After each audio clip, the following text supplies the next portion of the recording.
Why should you invest in the first place? In this video, I'll try to answer that question in simple words. Let's say you want to buy something worth 100 rupees today in 2024. Go to the shop, pay 100 and you purchase what you want. Now suppose you want to buy the same thing next year, the price of the product would not be 100, or rather it would be more than that, and this is called inflation.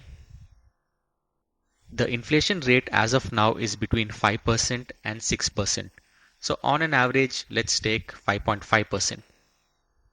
Coming back to the product, if you want to buy the same product next year, the price would not be 100, but rather it would be 105.5. And this value keeps increasing every year, and cut to 10 years later, the same product would cost you approximately 170 rupees, which is 70% more than what it is worth today. So a quick summary, if you want to buy something worth 100 rupees today, after 10 years you would have to pay 170 for the same product because of inflation. So basically, you need to invest to be able to keep up with the inflation rate. Now let's see what happens if you do not invest your money anywhere and keep your money in the form of hard cash with yourself.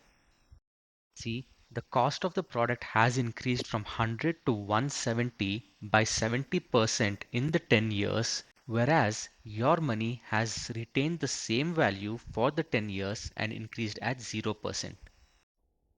So you would not be able to purchase the same product with the same money 10 years later. So for the next scenario, let's consider that you are keeping your money in the bank in a savings account. Saving accounts in banks generally give you a return of 3% per year. This means that at the end of 10 years, your 100 rupees will be 134 rupees. However, this would still not be more than the price of the product after 10 years, which is at 170 rupees. In this case as well, you're still not keeping up with the rate of inflation. Let's move to the next option, which is fixed deposits. These usually offer an annual return of 6.5%, and if you invest your 100 rupees here, at the end of 10 years, the value of it would be 187. Now, this is higher than the rate of inflation. Hence, you would be able to afford the product 10 years later as well if you invest in fixed deposits. Next on the list, we have real estate, which appreciates around a rate of 9% per annum, by which the value would have increased by 136%, which means the value would have more than doubled in 10 years. Last on the list, we have shares or mutual funds, which have an average return on investment of about 13% per year.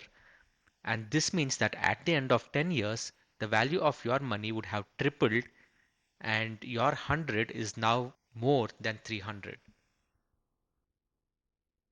Any return more than the inflation rate is known as inflation beating returns, which in this case are fixed deposits, real estate, shares, and mutual funds. Each of these give a different rate of return. At the same time, they carry a different proportion of risk associated with them. Now, are these the only investment options available? No, you also have bonds, PPF, NPS, and a few more, which we can probably discuss in the next one. Let me know if you have any questions in the comments, and I'll see you in the next one.